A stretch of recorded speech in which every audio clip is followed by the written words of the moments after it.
Ladies and gentlemen, what is going on? This is Joe Figueroa with another video in our series, The Science of Salsa. An in-depth look at the whys, but also the hows of all things salsa and mambo. You should be able to practice this material both individually or with a partner. This week's video is a subscriber request about a particular movement on a particular count. So please share, like, subscribe. There's a link in the description if you'd like to support the channel. But you better do it fast because we're starting right now.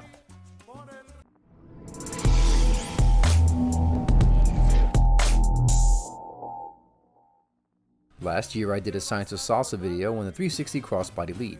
2 comments on that video gave me constructive criticisms for future videos, which I implemented. One of the comments asked for me to do a breakdown of the 360 crossbody lead ON2. Great idea. So here it is. There really isn't much different about the 360 or most movements when dancing on the count of 1 versus the count of 2. But knowing when and where to step as well as when and where to give and receive information is always a benefit. As usual, I'm going to start from the floor with the footwork for the leads.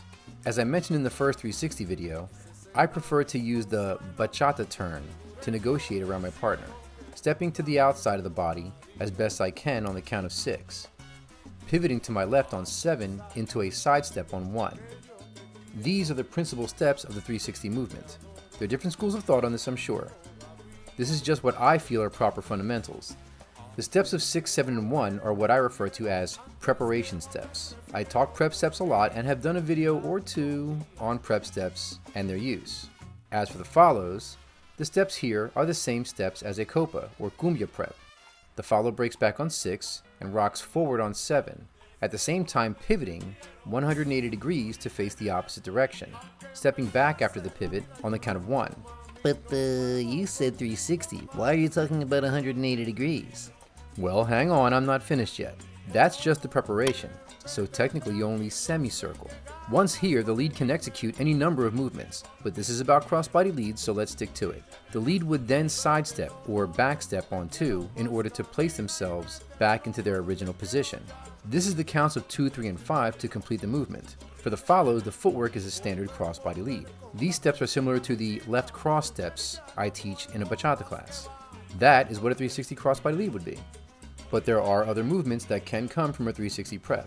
Now when it comes to the upper body, the lead should have their hands to the follow's back before this begins. In class, I refer to this as picking up the partner.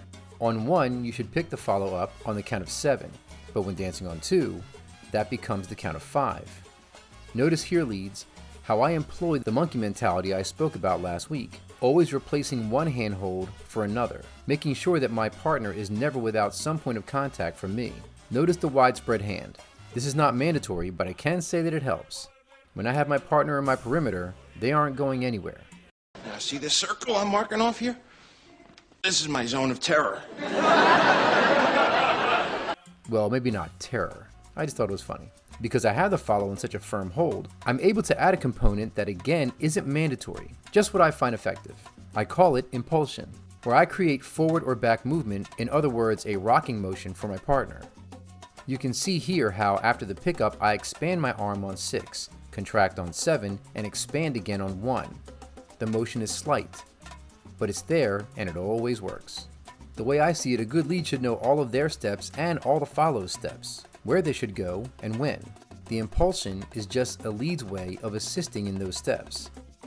For follows, there isn't much that needs to be implemented on the upper body. Just being receptive to information is enough, as well as maintaining the line. This is how the follow can assist both dancers in having a symbiotic dance experience. See, that was a quick one, right? That's going to do it for me. Thank you all so much for watching. Hope you enjoyed this video. If you want to support the channel, there's a link in the description. This video was brought to you because of a fan's comment and request. I do read every comment. You can help me to give you what you want to see if you comment, like, and subscribe. I'll see you in the next one, and hopefully soon on the dance floor.